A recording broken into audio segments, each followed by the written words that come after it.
Good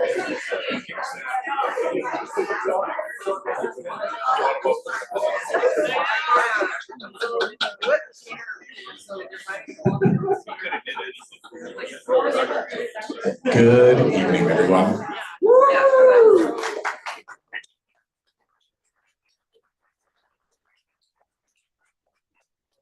Thank you all so very much for being here tonight. My name is John. I'm the event coordinator here at McNally Robinson Booksellers, and delighted you could all be here both in person and online to celebrate the launch of the second edition of Gregory Younging's Elements of Indigenous Style, a guide for writing by and about Indigenous people.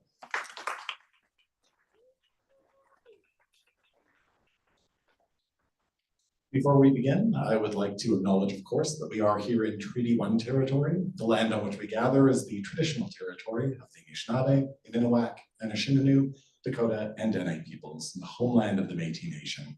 In addition, McNally Robinson Booksellers itself rests on the land once occupied by the Métis community of Roostertown.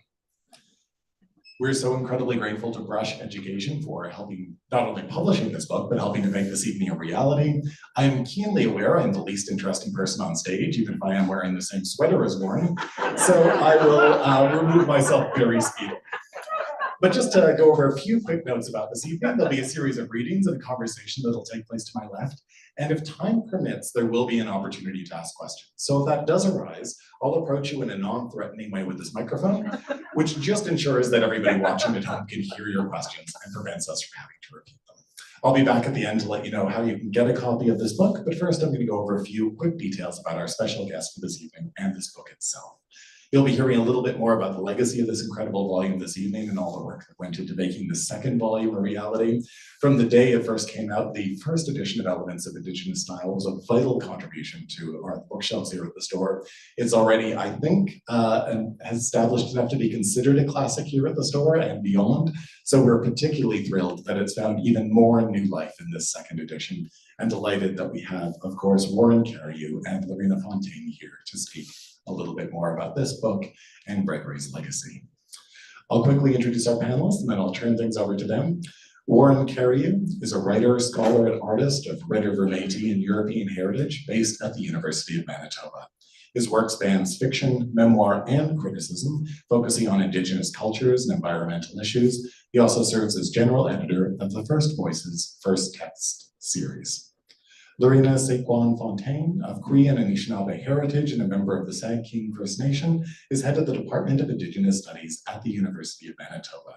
An advocate for Indigenous language rights and a recognized voice on residential school legacies, she has published extensively and had her research featured in the CBC documentary, Undoing Linguicide.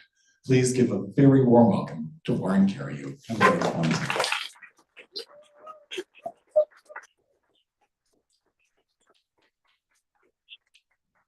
Anche, hello. It's nice to see everybody, and thank you for braving the cold for us tonight. And yes, it's wonderful to see everyone here and to help us celebrate this continuation of the conversation that Gregory Younging began in 2018 with the first edition of Elements of Indigenous Style.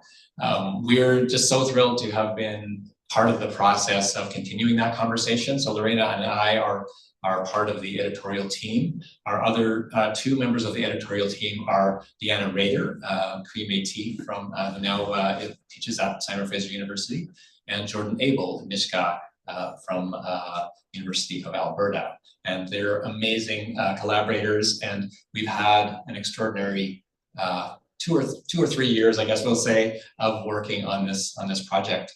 And before we get into the details of what is new in the second edition, we thought we'd just want to tell you a little bit more about Greg's work and how crucial it is to to all of Indigenous publishing in Canada and throughout Turtle Island, I would say. So for those of you who are not familiar with the first edition, it really represented the life's work of Gregory Younging. He was a renowned editor, professor, writer, and community-based person, someone who had just an incredible ability to connect with people, and his humility was extraordinary, which would allow people to really feel that they were being seen and heard, when he was talking to them. And I think that was a crucial part of his work. As an editor, he was in leadership positions at Thetis Publishers, one of the first Indigenous publishers in North America, for over 30 years. And he also worked, on the TRC. He worked for many other organizations as an editor, as a writer. He was also a creative writer in his own right. Lorena is going to tell us a little more about the personal side of Greg, but I just want to tell you a little bit more about what the first edition was all about. As John had mentioned, the book was a success here in Winnipeg, but it was really a success all over. And it really has made a big difference. I know it has found its way into university classrooms, into newsrooms, into all publishing houses of all kinds. And really, I think a lot of people who just want to understand what it means to publish, to make an Indigenous story public. I think they've been able to turn to this book and see how it should be done, as opposed to how it sometimes has been done in the past. And the book really has had a major impact on how publishing is practiced now. And so that's something that Greg was able to see the success of the book burgeoning just after it came out, which was really wonderful. But even after his passing, it has continued to, I think, even have a magnified effect. So as we came to terms, or tried to come to terms with the loss of Greg, our colleague, our family member, our friend, we started thinking about how he had started something with that first edition. And so a number of us had, in the writing, publishing, academic world, had just talked about how this book is so important, but also how the world changes. The publishing world changes, stories are new, and how the book maybe could be updated. And this is something that, when we look back, actually, at some of the writing that Greg had done as he was putting this book together, he also envisioned that. He always imagined that Elements of Indigenous Style would have subsequent editions. And so when the amazing folks at Brush Education approached us and asked if we would be interested in working on this project of moving forward the legacy that Greg had bestowed upon all of us, we were honored to be asked to do that. And we also took his consultative process as much as we could. So we talked to a lot of people. We tried to find the ways in which publishing is currently being done, but also we tried to get a sense of from people from various parts of the industry, how could it be done better? How should it be done? And so we'll talk a little bit about some of those conversations that sort of consolidated into different chapters in the new edition. But maybe I'll turn things over to Lorena now to just tell us a little more about Greg and his work. Well, it's so nice to see a lot of friends and family and colleagues in the audience, and I know some people here that had deep personal relationships with Greg, and I know he'd be very pleased that all of you are here this evening. So thank you so much for being here. I'm really honored to share a few words about Greg. Greg comes from a very large family, 15 aunts and over 40 cousins. Some of them are in the audience here. And I'm one of Greg's cousins. Our family has always valued education immensely. But I just want to also talk a little bit about Greg's mother, because she was an important teacher in his life. And I think one of the things that she valued deeply was cherishing relationships that we develop with Indigenous peoples. And that teaching was really emphasized in the value that I think that Greg tried to emphasize in writing and in publishing. As I read both the editions, when I started reading the first edition, and then when I started reviewing the second edition that, that Warren and I received a few weeks ago, I started reflecting on Greg's work about building relationships that were rooted in respect and trust. And he believed that our stories, our knowledge, both past and future, deserve to be treated with the utmost care and reverence. His legacy in the way that he fostered respect for Indigenous voices and intellectual property, and in his commitment to making sure our stories were shared and honored in the right way. Greg's contributions to the ethical and respectful representation of Indigenous peoples and our stories have made an enduring impact on writing, publishing, and education. His work brought much needed attention to the complex ethical and practical questions that arise when representing Indigenous cultures. His dedication to ensuring that Indigenous voices are heard and their stories are told with integrity has resonated deeply across multiple communities for writers and readers, editors, publishers, and students. The ripple effect of his work has been felt globally, paving the way for more accurate, ethical, and thoughtful engagement with Indigenous peoples and our cultural materials. So the first edition set principles and guidelines for works written by or about Indigenous peoples. And the book has become a foundational resource for anyone involved in writing and publishing about Indigenous cultures and peoples. It serves as a crucial guide, offering direction on how to represent Indigenous peoples ethically and accurately, while emphasizing respect and mutual understanding. But at the heart of Greg's work lies the recognition of the rights of Indigenous peoples that's articulated in the United Nations Declaration on the Rights of Indigenous Peoples, specifically Article 31. And this article affirms that Indigenous peoples' right to maintain, control, protect, and develop our cultural heritage, traditional knowledge, and cultural expressions. Greg's principles and guidelines have become an important resource, offering invaluable insight into writing and publishing respectfully. His work fosters an understanding of the necessity of building relationships rooted in respect, collaboration, and trust. And these guidelines are not only for non-Indigenous creators, but also for Indigenous writers, editors, publishers, and students as well. Greg's belief in the power of collaboration between Indigenous and non-Indigenous writers and publishers was shaped by his vast experience as an editor and publisher and professor, as Warren talked about. His work was also informed by a deep sense of humility and respect, and always ensuring others' perspectives were heard and valued.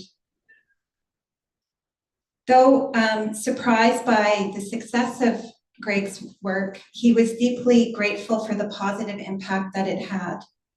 He always intended to update the guidelines to respond to new developments in writing and publishing, and his belief in progress and change was rooted in his understanding that such work is never truly complete. He often spoke about the importance of working together as a team.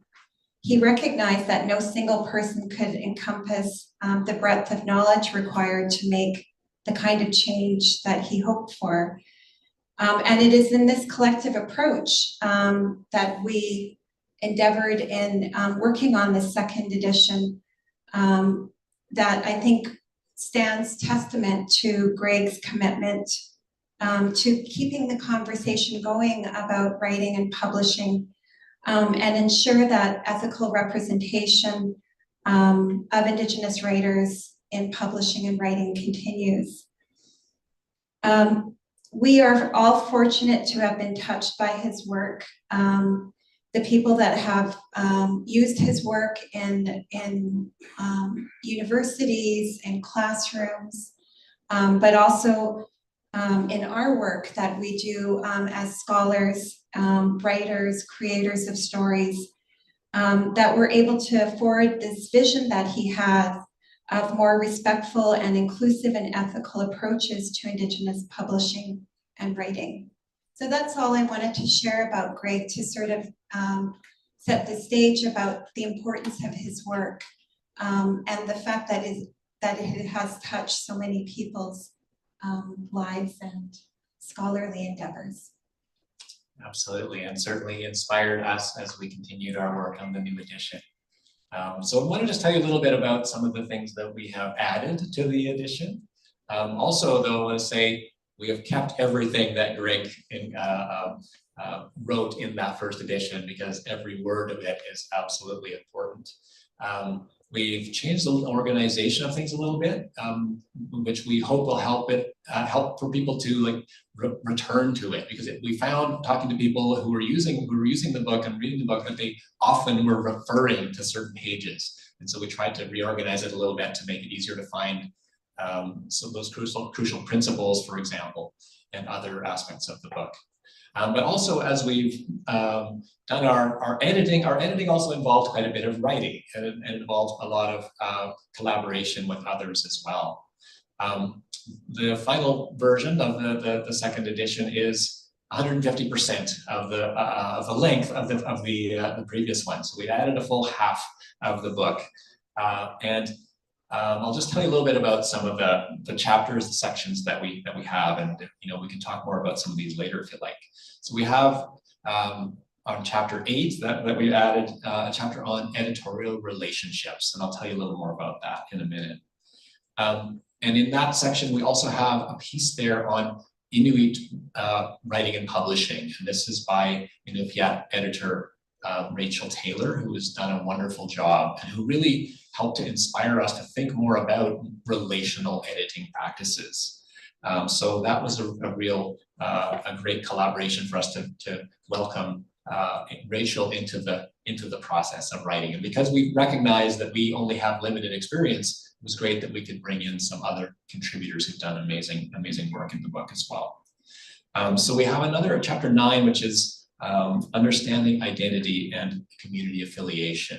So this is related to questions about Indigenous peoples' identities, however those may be phrased, and also we get there into the complexities of Indigenous identity, the ways in which colonial understandings have affected Indigenous identity, and how that is changing over time, how terminology changes, so things like that, because we really felt that that is an issue that is really important right now, and so we had some good conversations with various folks to help us, guide us on that way too. In our chapter 10, we have a section on Two-Spirit, trans, and Indigiqueer contexts. And in that piece, we were very fortunate to have another amazing contributor, Manitoba's own Joshua Whitehead. And so Joshua wrote an extraordinary essay there that he provided for us. We're really, really grateful to him for that. We also just have some other discussions of terminology and discussions of gender inclusive language and things like that from Indigenous perspectives. We have another chapter 11, that's called Practices to Support Indigenous Linguistic and Cultural Sovereignty. And there's a number of different sections in here. Parts that are about publishing in Indigenous languages, how to turn an oral story into a written text in a way that is respectful and that honors the orality of the original. Issues of citation, how Indigenous citation practices, for those of you who are academics, that citation is important, but we tried to think through Indigenous ways of citing. And then we have a new section that is on emerging issues in the digital environment. So there we're thinking about social media, thinking about digital publishing platforms, and also about AI and its relevance to Indigenous publishing questions. In addition to that, we also have added a few what we call example stories. In the first edition, if you're familiar with it, Greg had a number of case studies, he called them, and those were success stories right? Indigenous publishing done in a good way. And so we have added a couple more of those. We've changed the name, called them example stories, because we were sort of with conversation with folks, some people felt that case studies sounded too scientific. So example stories was what we went with. So we have a new example story from the Cree publisher of McClellan and Stewart, Stephanie Sinclair, who's a wonderful editor and publisher. And we also added a new section on the University of Regina Press's Indigenous Languages Publishing Program. In addition to that, we've kept all the other amazing success stories that Greg had also included in the first edition. So with that as a brief introduction to what we have added, we're going to just give you some very brief readings. I know reading from a text of this nature isn't something you don't want to do for any length of time out loud. This is the kind of book you consult on your desktop, but not have someone orate it. But we're going to just orate very, very briefly, so you get a taste of it. So we'll read. I'm going to read just a brief section from the preface here that sort of outlines I guess, the inspiration we gained from Greg in our work. Gregory saw Indigenous style as an ongoing conversation that responds to and reflects the needs of Indigenous communities as they change over time. And we've tried to respect that vision in the structure of the second edition. This book is unlike most style guides because it does not purport to be the final authority on the subject of how to write ethically about Indigenous peoples. Instead, Elements of Indigenous Style emphasizes that Indigenous communities themselves are the final authority. And since communities are all different in their own ways, no book can give a simple explanation of what to do in each circumstance. What this book can do instead is recommend approaches and practices that will help writers, editors, and researchers to ask the right questions of themselves and to conduct the process of writing and publishing in a respectful and generative way. We hope that the advice in this volume will be a generous and thought-provoking guide on your journeys of research, writing, and publishing. And I'll just read another brief part from that chapter that's called Editorial Relationships. Editing has always been a relational practice involving collaboration between two or more people with the goal of making a work ready for publication. However, for much of its history, the author-editor relationship has been hierarchical and one-sided, with the editor having most of the power over decisions about the final form of the work. Editorial power imbalances were particularly visible in the 20th century when Indigenous authors worked with non-Indigenous editors. Throughout this history, there are many examples of editorial overreach, where Indigenous writers lost control of their stories or were otherwise made to feel that they had no power to present their work in the way they intended. For example, in the 1973 first edition of her memoir, Half-Breed, Métis writer Maria Campbell was shocked to learn that the publishers had cut a crucial scene from the book without informing her. That scene has only been put back in the book a couple of years ago. Other Indigenous authors have experienced similar unexplained cuts or alterations to their work, and they have generally not been able to obtain recourse for these unilateral changes. Some Indigenous writers also describe being bullied, objectified, or ignored in the editing process. Fortunately, the situation has changed significantly in recent years as publishers have begun to adopt more equitable and respectful approaches to the editing process, and as more Indigenous editors have become available. However, traces of the old hierarchical editing relationship sometimes persist in subtle and not so subtle ways. The key to more culturally appropriate editing is to set the terms of the editing relationship on a footing of mutual respect from the beginning. This involves taking the time to get to know one another before delving into the specifics of the editing work. One aspect of the editor's role is to be a deep listener, attempting to understand where the author is coming from and what they want to accomplish with the work. Beginning with visiting is a good way to start this process. Some Indigenous writers may wish to observe cultural protocols at the outset of this work or at another point along the way. Exchanging small gifts may be also a valuable way of beginning the work in a spirit of reciprocity. I'll stop there with my section. One of the things that I just wanted to add is there was a number of principles. There was 22 in total that Greg had in the book. And one of the things we talked about to make it more accessible was to include the principles at the front of the book, so that you have sort of an idea of, well, those main principles right up at the start. But then when you go to the chapters, some of the principles are referred to in the actual book. So we wanted to also make changes to make it easier to use for somebody that wanted to pick it up and use it either for a specific purpose or a course, or if they were doing publishing, like you could find out which chapter you would want to refer to.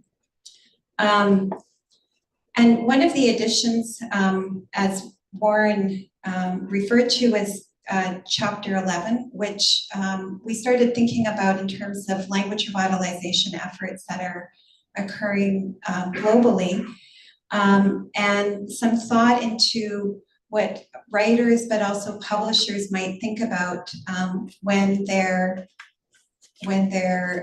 using text or helping authors with translation, digitization, or to start thinking about how the publishing world could support language revitalization efforts.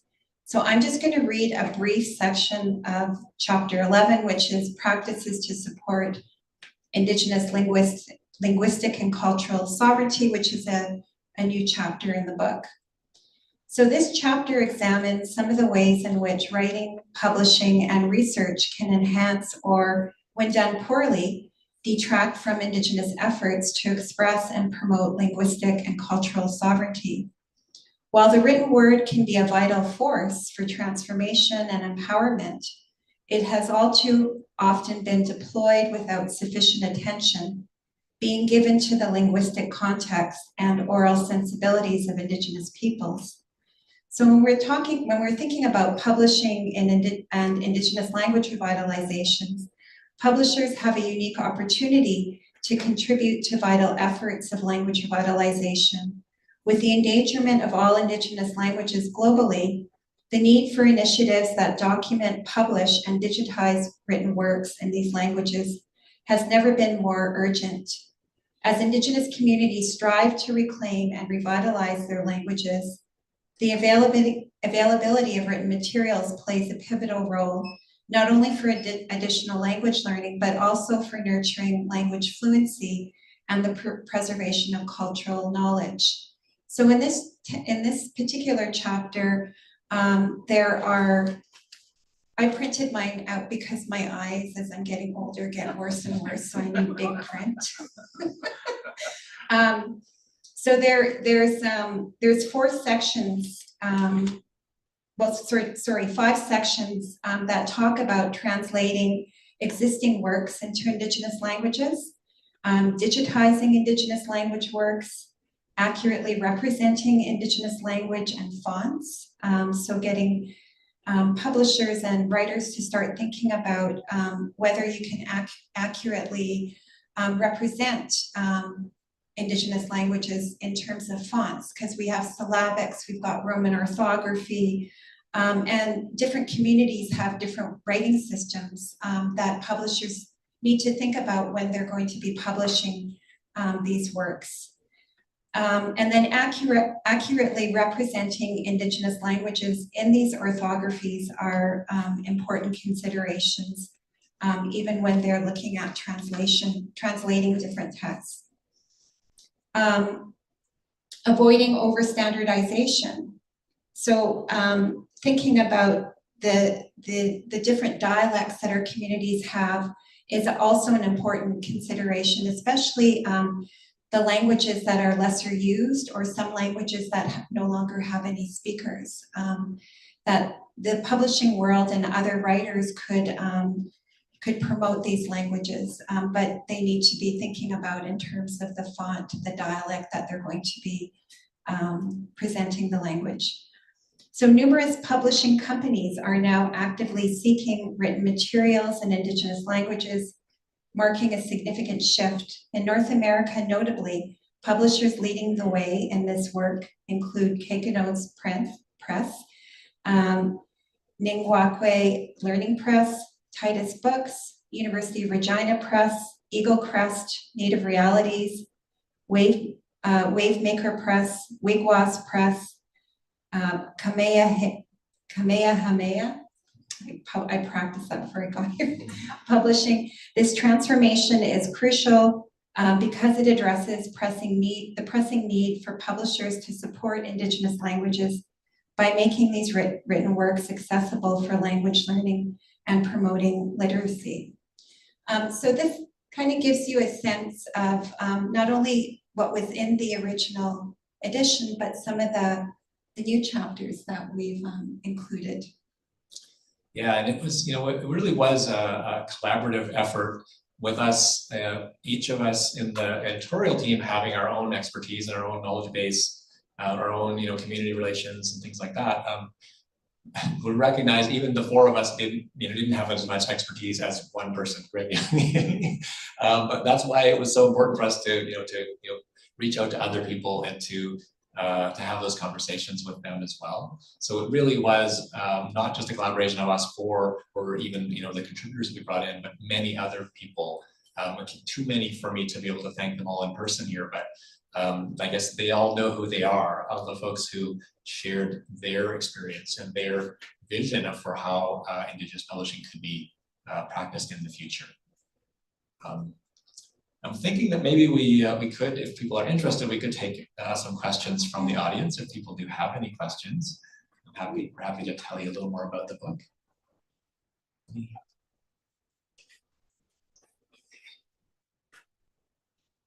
I'll just say first, I only arrived from Victoria yesterday, and I was listening to the CBC this afternoon in the car and heard you, so thank you. Great. That's great. It was awesome. It's kind of an awkward question, but there are those sort of maybe like 100 years old or older, 100-year-old dictionaries written maybe by clergy who are up in the north, and they made these seemingly kind of exhaustive dictionaries. But do they have any real merit? Are they accurate and inaccurate? I guess they're kind of phonetically done, but do they have any role in this? Was that something that? That's probably something that Lorena could answer better than Yeah, so dictionaries are an important text for language revitalization, and there's been a lot of Indigenous communities that have created their own dictionaries. And so those are important when publishers or writers are doing translation, but also looking at how words are written. But there's also, as you mentioned, dictionaries that were created from long ago. When I was doing research a few years ago, well, quite a few years ago now, over 10 years ago, I found some dictionaries that were written by people that worked in the Hudson Bay Company. And those dictionaries were kept at the library in London, England, for years. And that's an unknown story of how they got there and why they've been kept over there. But those dictionaries they play an enormous historical, they're an important history that talk about the significance of our languages during that period. So, I would, and the chapter is intended to start thinking about how these texts could be used and how publishers could be using them, but also the value that these texts have. And I think that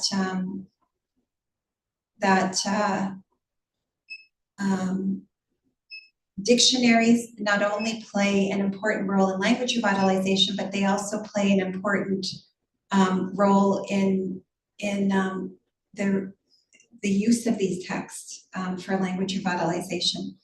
So there's researchers out there that might be stumbling across these texts that might want to get them published. And so I think in the book, there's some tools there that people can use and also start thinking about how they might want to use the text. Yeah, and I think, this brings up in a sense a broader question about colonial records of Indigenous cultures. And this is something that I think, researchers still struggle with, because often, that might be the only records we have of a particular moment in a community's history. And the book has some really, I think, really thoughtful advice about, being critical of those sources, but also trying to, read around the colonial context in which they were written, try to still make some kind of use out of them in order to get a clearer picture of the Indigenous perspectives that are, perhaps being sometimes distorted in the way they're represented in colonial records. But that, and I think, Greg in the first edition also gives some really strong advice about, if you're quoting from those sources, you need to really contextualize that in the contemporary world, so that you're not perpetuating some bias that would have been there in that early colonial writers' perspective. But that, yeah, those are still, records that we can still find, our own community's voices in there, I think, almost always. So, thanks.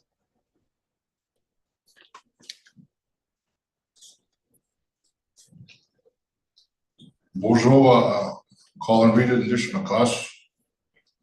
Tipini Ozi Bingin Donji, David Douglas. I'm from Rolling River. I'm doing language. I've studied with Patricia Nagel once, late Roger Roulette. I talked to Alma Bernier. I talked to Linda Cody, who's a solo professor in First Nations University.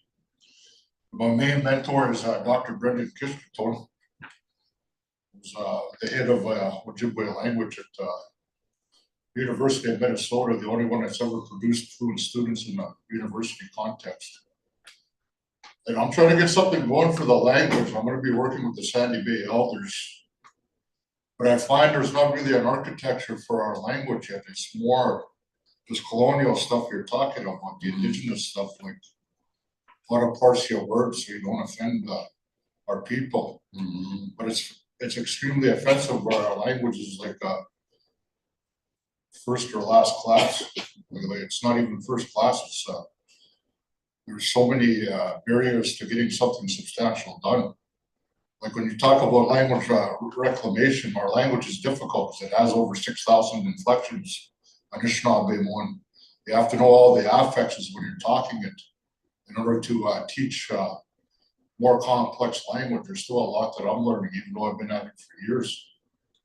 But I have the tutelage of the free tutelage of probably the top three. Like he's in the top three of the minds. He's right up there with Nichols and Valentine, who are non-native Anishinaabe one language linguists.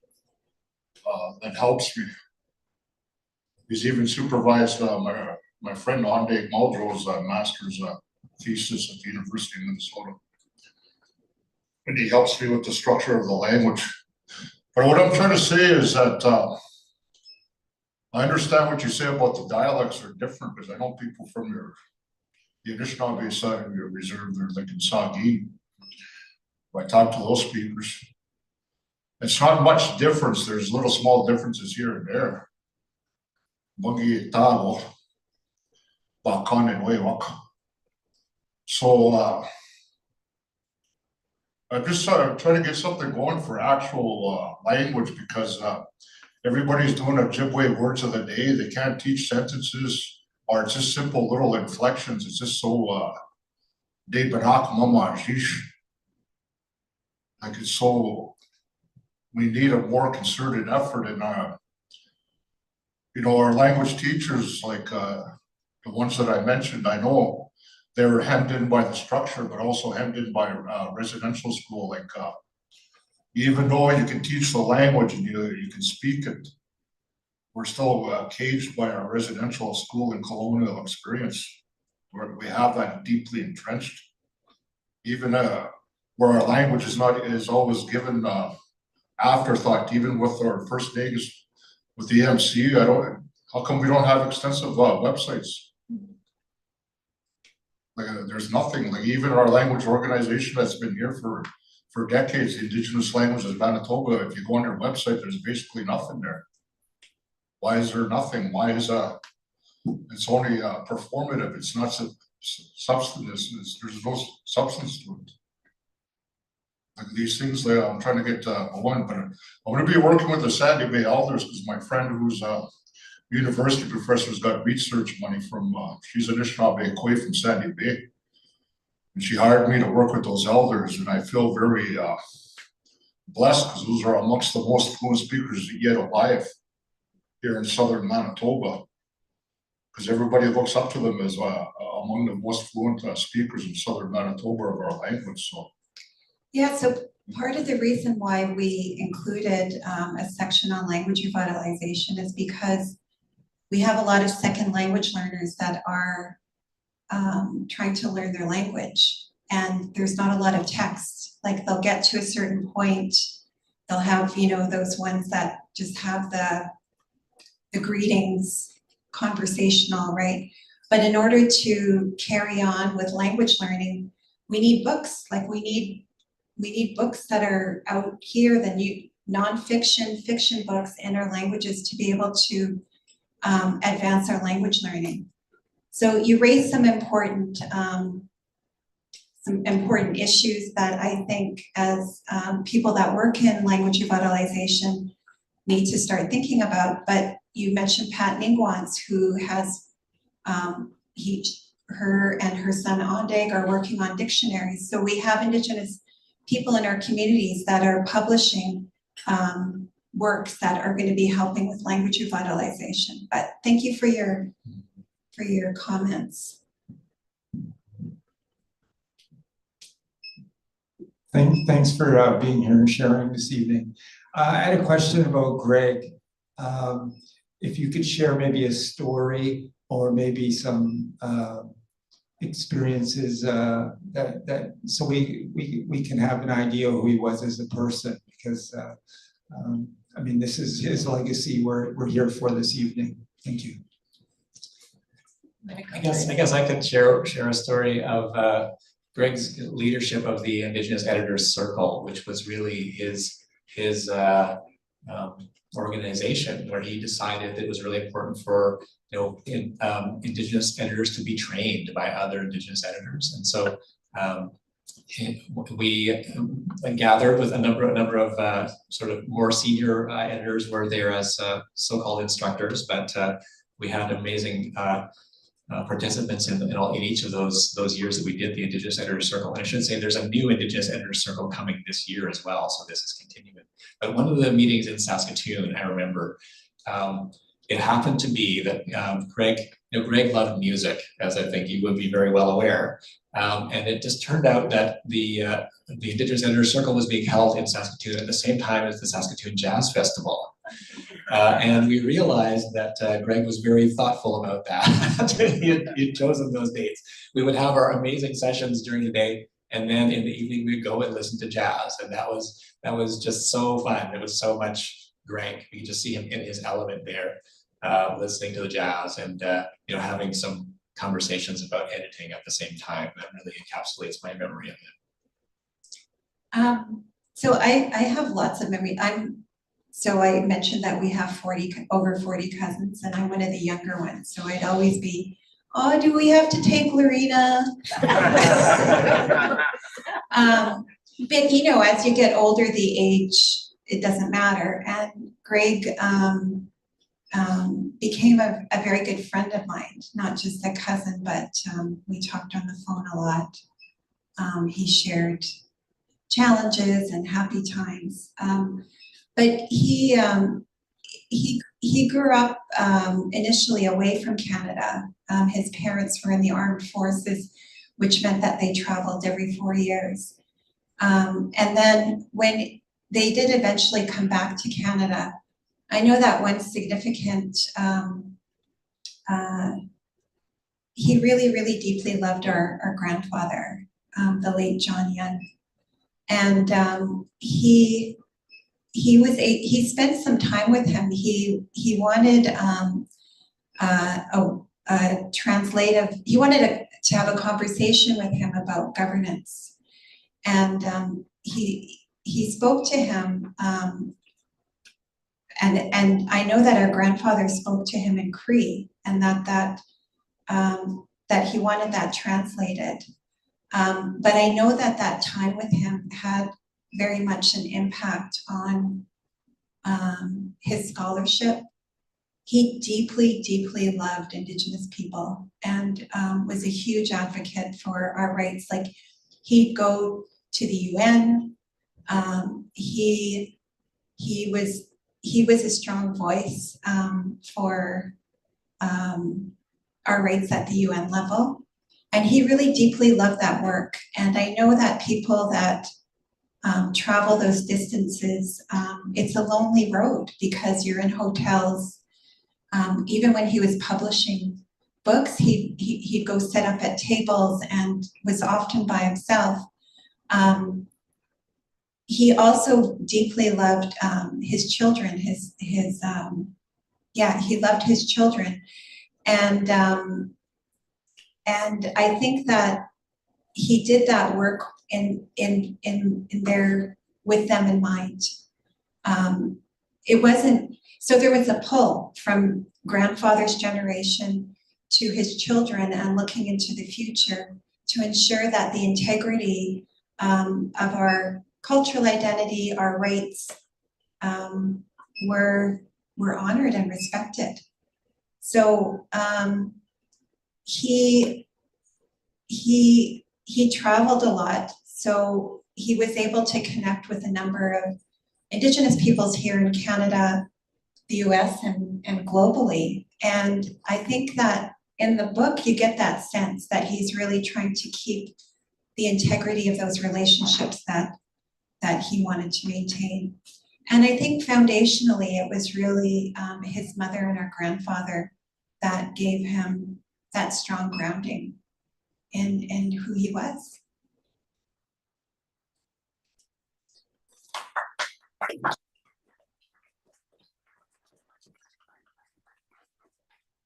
One more question? We got time, John? I love the idea of what you were saying, that he wrote this knowing it was going to be built upon, and that it's an ongoing conversation. As you were building the second edition, were there areas where you thought, oh, this is where there's so much more we could say, or where are you seeing the room for growth and more exploration in this? Yeah, definitely. We've already got a file for the third edition. And certainly some of the issues around the digital environment, there's a lot more. It's changing so fast. With AI, there's a lot of expertise that is not there yet, basically. So those issues, those sort of new media kind of areas, were definitely some that we were thinking about. I think so much more in relation to language revitalization as well.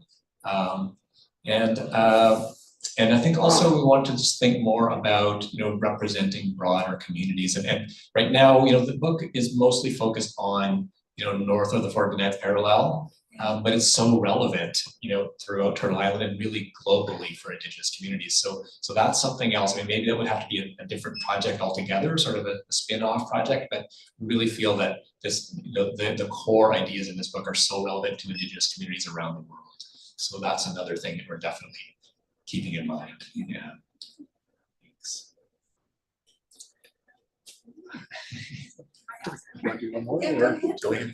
Sorry. Thank you. I know when CBC you were mentioning something about like the non-Indigenous writer, and I was just wondering your own editorship and Dr. Younging's, how to avoid or how it would touch on sensitivity and avoiding stereotypes and tokenism, or just things around those types. Is that covered in the book? Yeah, definitely. And this is something that Greg also had some advice on, but we also added to that in terms of pointing people in the direction of who they can ask. And we wanted to really make it so that people know what questions to ask of themselves, and so that they're not just feeling like, oh, I won't do anything. You don't say it's a non-Indigenous person writing about Indigenous people saying, well, I just won't say anything because I don't want to offend anyone. Well, it's better to have a conversation, it's better to learn.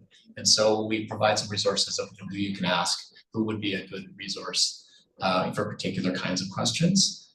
So yeah, those are really important things that Greg was also really kept in mind that it's really crucial to celebrate the work of Indigenous editors and Indigenous authors, but non-Indigenous writers and researchers, they need to have a place to find where they should start their search for doing things in the right way. And so we definitely wanted to make this book that as well.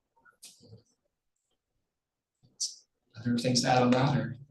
No, well, maybe just one last thing. I think it's also important, as you alluded, there's so many Indigenous communities around the world, right? And there's a bit of a focus for the book, but I think there's also an emphasis that every Indigenous community is unique. So the book provides some starting points, but you really need to engage with the community that you're working with to find out what their protocols are and ways of developing relationships, right?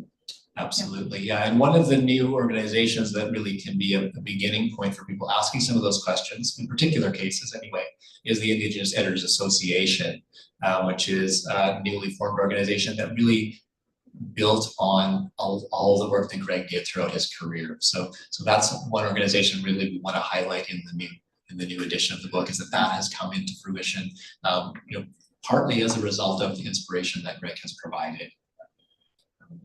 So I guess we're getting close to the end of our time here. I do want to take a minute to just go give some really heartfelt thanks to some folks who have helped us along the way. So first of all, deepest gratitude to Deanna Rader and Jordan Abel, our amazing compatriots on this project.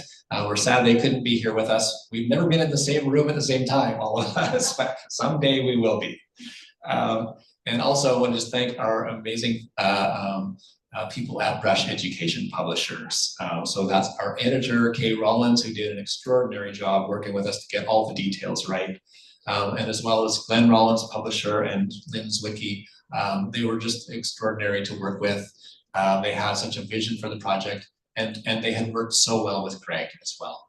And I also want to thank Tom Lohr, our publicist for Brush as well, who's done a great job. One other thanks to our contributors, as I mentioned, Joshua Whitehead, Rachel Taylor, Karen Clark, Stephanie Sinclair, and all of the other contributors who had also already contributed to the first edition, and their work is also republished here.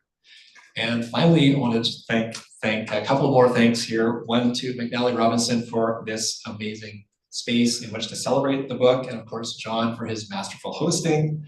And finally, I really, both of us and all of us on the committee want to thank Greg's family for entrusting us with this work to carry his legacy forward. Thank you all. I know a number of Greg's family members are here, so I really want to thank you so much.